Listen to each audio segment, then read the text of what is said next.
Hi,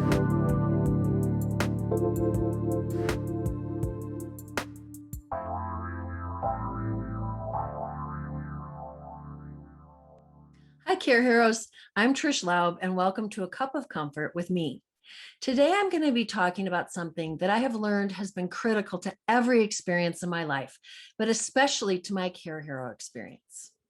Today, I really hope that you can just sit for 25 minutes and really listen, because I want you to be able to truly experience what I have. If you can't do that now, perhaps you can listen now and then listen to the replay a bit later after the show so that you can after the show, you can go to my website at trishlaub.com, the Care Hero radio page, and you'll find the audio and video replay there. So has the following ever happened to you? I used to commute to a corporate office. While driving home from work, many times I realized that I had absolutely no idea what route I had taken to drive to work. The commute had become so routine that I was on autopilot while driving. Perhaps you've had another experience after which you realized that you were doing something repetitive without your full awareness. And that is exactly what happens when we speak. You might be thinking, so what does that matter? But stay with me, trust me. It actually matters, and it matters a lot. Of about 170,000 words currently in use in English, we use about 900 unique words a day. That sounds incredibly limited when you think of all the things we need to describe and communicate each day. As with driving, many of us speak on autopilot without really thinking about the words that are available for us to use. And because English has so many words that are similar but slightly different, and we use slang, we begin to use words that are close but not accurate.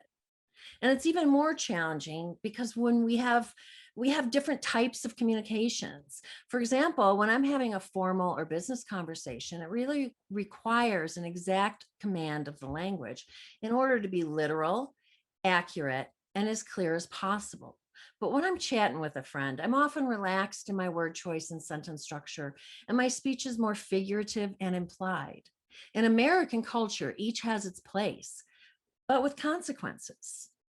I know the first part of this explanation might feel a bit tedious, but again, this is really, really important.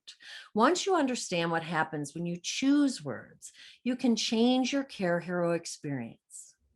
Let me say that again so that it really sinks in.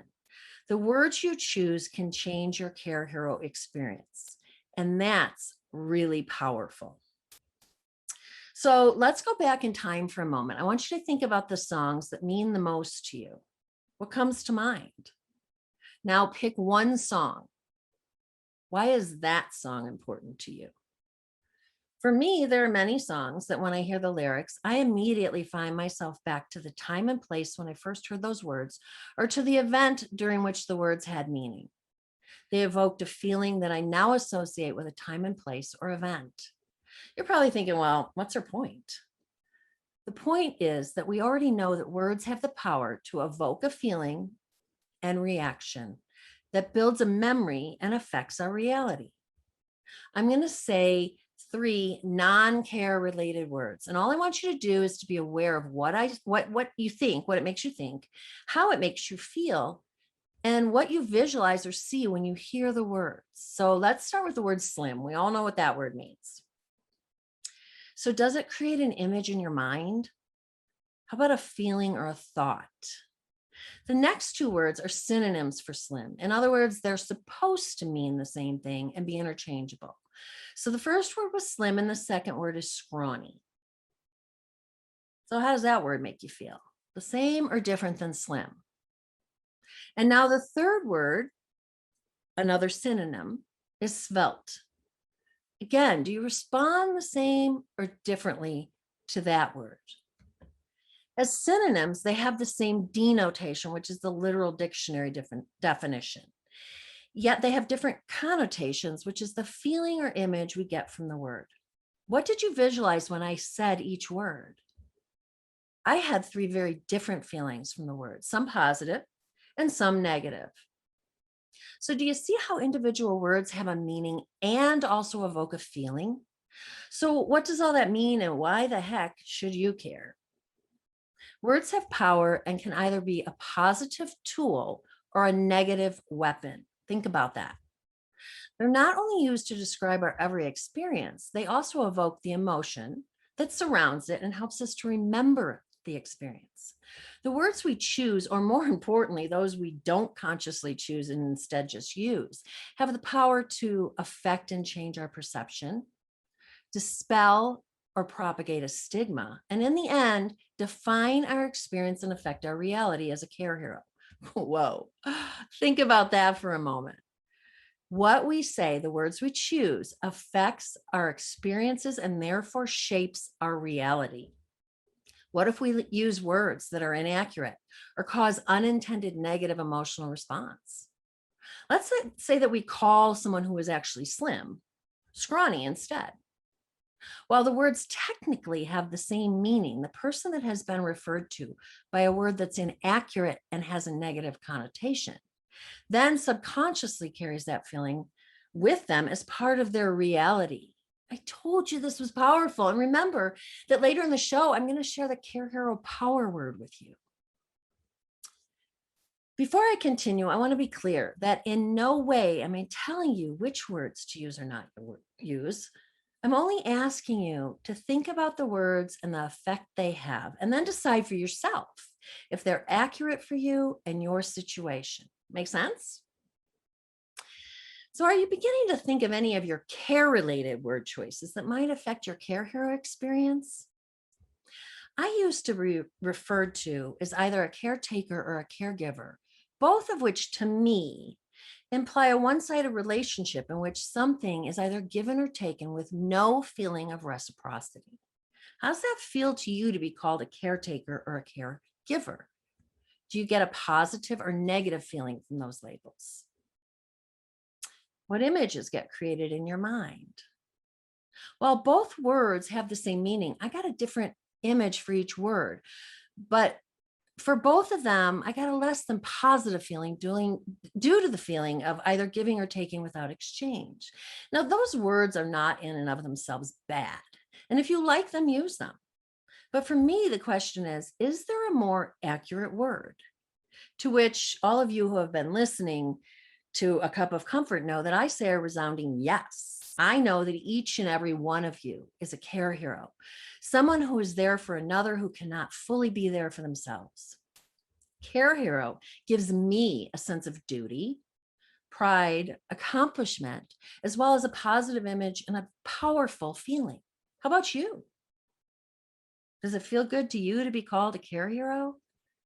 How does it feel for you to wear that title? How do you think that will affect your reality? Now, the next term is a little tougher for me. What about the person for whom you provide care? How do you refer to them? Are they a care recipient? Again, that feels to me a little bit like a one-way transaction. Are they a care partner? I think I like that term better because no matter how one-sided a care situation may feel, there is an exchange, a partnership. But I think all of you would agree that a care relationship is not a one size fits all. Is the person a loved one, friend, partner? How about a spouse or a client? I think this one requires that the care hero defines the relationship with the other person.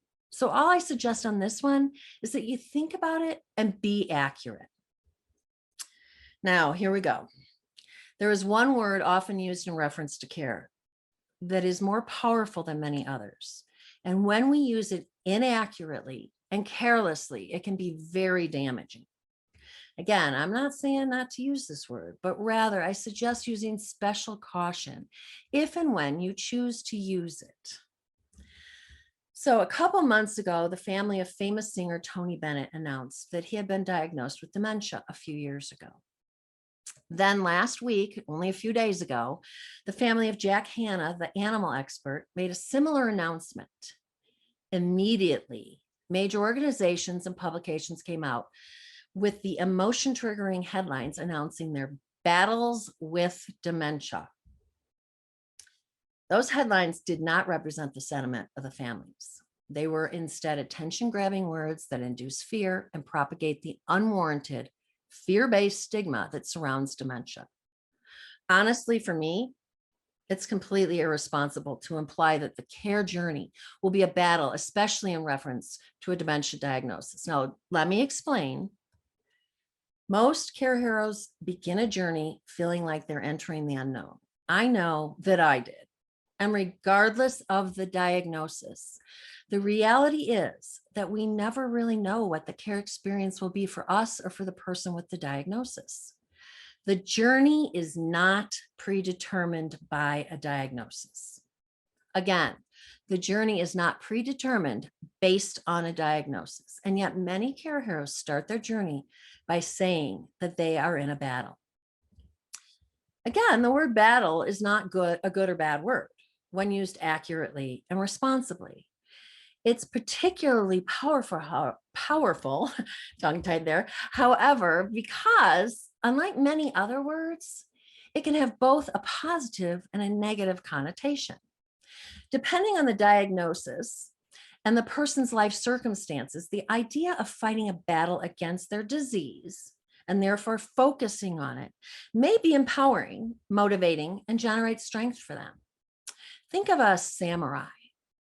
For others, fighting a battle is an implication of constant struggle, potential loss, and at minimum, exhaustion. Think of war. Those people prefer to focus their energy on healing what can be healed without a fight and living peacefully. With me still? On the other hand, you, the care hero, do not share the diagnosis. I hear people say, we have cancer or we have dementia. And while I truly understand the sentiment, no, we don't. My dad had dementia and my mom had cancer. I had neither. Therefore, our experiences and sometimes our word choices were different.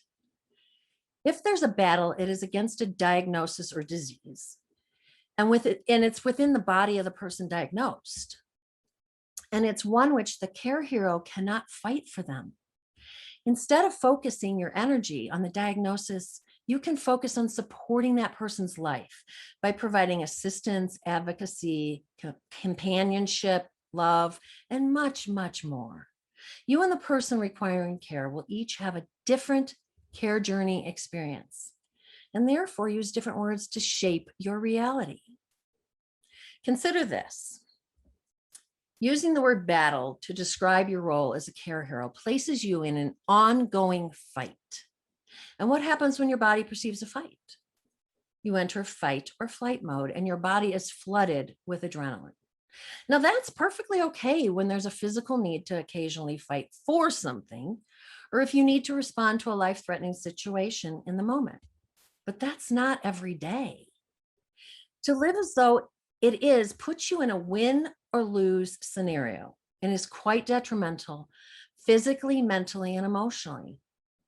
The bottom line is that I caution you to really think before you use the word battle, because it is such a powerful word that can actually negatively affect not only the person needing care, but also you, the care hero.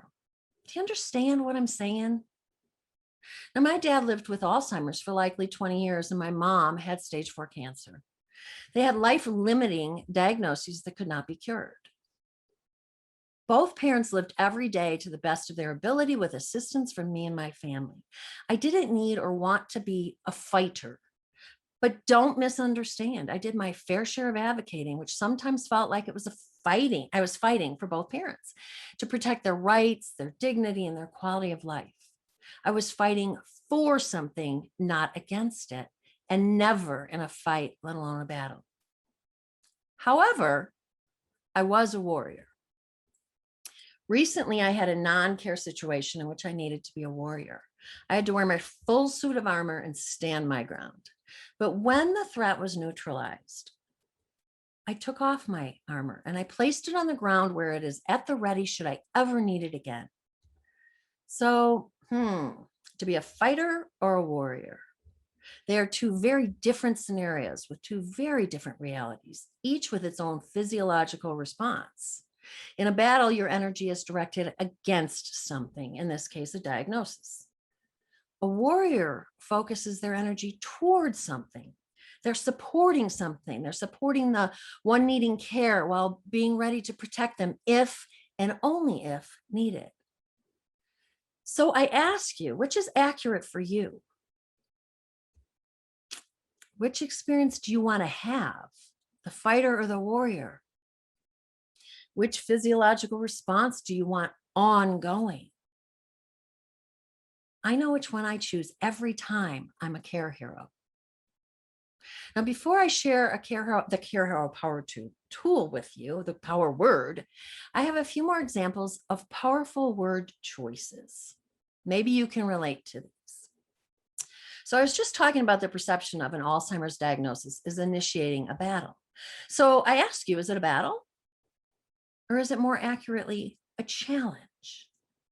The sentence dealing with Alzheimer's is a battle implies that it is a persistent, life-altering inconvenience and elicits a feeling of defeat.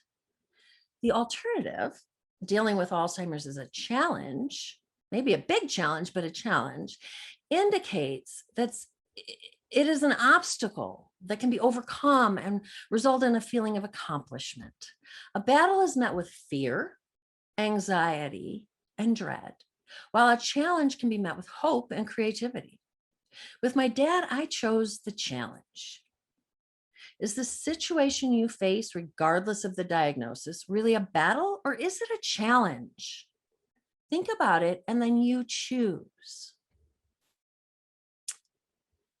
Now, can any of you think of other examples of words that might be affecting your CareHero experience? I mean, gosh, I really wish you'd let me know after the show. I want to quickly, and I mean quickly, share a few more examples for you just to think about, just to plant some seeds in your brain so you can kind of think about it when it comes up. In reference to someone diagnosed with dementia, are they demented? Or are they living with dementia? This one really irritates me, and here's why. As though the word demented is not negative enough in its implied meaning of being crazy, it also implies the person is the disease. To say they're demented. Saying that someone is living with dementia or cancer or any other diagnosis makes clear that the person is not the disease and evokes a sense of positive and successful living. Another one, is someone living with a life-limiting diagnosis any less than they were before? Or are they just different in some ways? Not to diminish any diagnosis, aren't we all different as we age? I know I'm not the same as I used to be, and I don't know that that's a bad thing. So moving on, are those older than us, old or aging? Another one of my hot buttons. My parents reached the age of 92 and were never old. Are those who have lived 65 or more years older, seniors, elderly, pains me to say that, or are they seasoning into becoming elders? I like that one. Wow, can you just feel the difference in those words? I mean, how about the images they create? Are you the CareHero merely surviving, or are you choosing to thrive? And yes, I said choosing. Is the person nearing the end of their life going to die, pass away, or transition? What's the difference? What do the words feel like to you? For me, dying is a physiological process, whereas transitioning and passing away are part of the process of transferring life energy. There's no right word, but each word will affect your experience of another's passing, how you feel about it, how you anticipate and prepare for it, and how you remember it. So finally, I want to talk about the CareHero power word. Every profession and skill has a power tool, from drills to saws to computers to stethoscopes. For CareHeroes, the tool is a power word. You know that there are many word choices to describe an experience. Your word choice makes a difference to you, the CareHero, and therefore to the one needing care. I'm not here to tell you what words to use, but to encourage you to be aware of and accurate in your word choices. Your word choice should never be used to negate a true emotion and always be inclusive of any positive. Sometimes there's much that can be less than positive while providing care. It's a tough job. But that does not negate the fact that there is always much about which to be positive. The solution is the CareHero power word. And what is that word? It's so simple. The word is and, the common but powerful word A-N-D. Using this power word can feel a little clumsy in making sentences, but it's impactful. It allows us to change our way of thinking in order to express an honest and real and sometimes negative emotion or fact, while also acknowledging and balancing it with an honest and real positive emotion or fact. Using and allows us to state the negative and to end on a positive note without invalidating the negative. It really is a great tool. So let's give this a try. Let's start with self-care. I might say that I feel selfish when I take time for self-care. But if I then go on to say, and I know that self-care is self-love, which is needed so that I can provide the best care for someone else. It's a clumsy sentence, but it is super effective. The person living with, another example, the person living with dementia experiences limitations. True. And they still have abilities, including intuitive thinking. True. That statement allows us to acknowledge the loss of abilities, the quote unquote negative, and focus on what remains, the positive. Saying only that the person will experience limitations is not only negative, but elicits fear. While adding that they still have abilities and intuitive thinking is positive and evokes hope. Does that feel different to you to say both sides of it? How about this statement? Being a care hero is frustrating and sometimes exhausting. Amen to that. And it's worthwhile. How about that? Can you hear that that sentence expresses a true and difficult emotion? It's frustrating and sometimes exhausting, while ending on an honest and positive note. It could not be more worthwhile. The human brain has a natural tendency towards negative thinking. It's just hardwired that way. Therefore, it's really important, particularly for care heroes, to recognize both sides of every situation and to end on a positive note, even if you're only saying it silently to yourself. So I hope that you have a new awareness of the power of words and their ability to literally define, negatively or positively, your care hero experience. You have a choice in how you shape your reality. It is a choice. After all that I've shared today, it's actually really simple. Just ask yourself, are the words I'm using really accurate? And can I use the power word and? So let's think about that. Are the words I'm using really accurate? And can I use the power word and? Not speaking on autopilot and instead selecting accurate words when you speak does require more awareness, but the benefit is more realistic and often more positive reality. If the mere attention to word choice could make your care hero journey less stressful and more positive, wouldn't it be worth it? I want to thank you all for tuning in today and sharing this time with me. The topic today was very personal and very powerful for me. Please reach out to me and let me know what word choices you've made and if they've made a difference in your care hero experience. Let me know if you've tried the power word and. Maybe you can be a guest on the show to talk about it. I'd really like to hear from you. I want to talk about those topics that are personal and powerful for you. Also, let me know your questions and comments, and please share your story with me. Go to the CareHero radio page on my website, Trish Laub, Trish, Laub as in boy.com, and fill out the contact form. And while you're there, download the PDF from today's show and all the past shows and sign up for my newsletter. Please join me the second and fourth Tuesdays of the month at 12 Pacific and 3 Eastern. Next time on April 27th, I'll meet you here to talk with care hero Dr. Rashandra Conti about her journey to finding relief for her mom's memory loss. She's eager to share her story and what worked for her family. I just want to remind everybody that a cup of comfort was created to create a safe space to talk about things and things that are not necessarily as mainstream, things like word choices, because they're really powerful. And having done this show, I think I'm going to do one on exactly the word choices to use when communicating with your care partner or your friend, or whoever you're providing care for.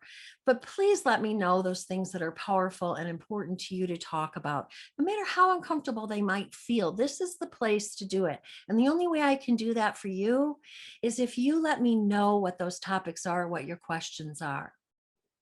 So I want to thank you again for joining me. And until next time, remember that you are a care hero.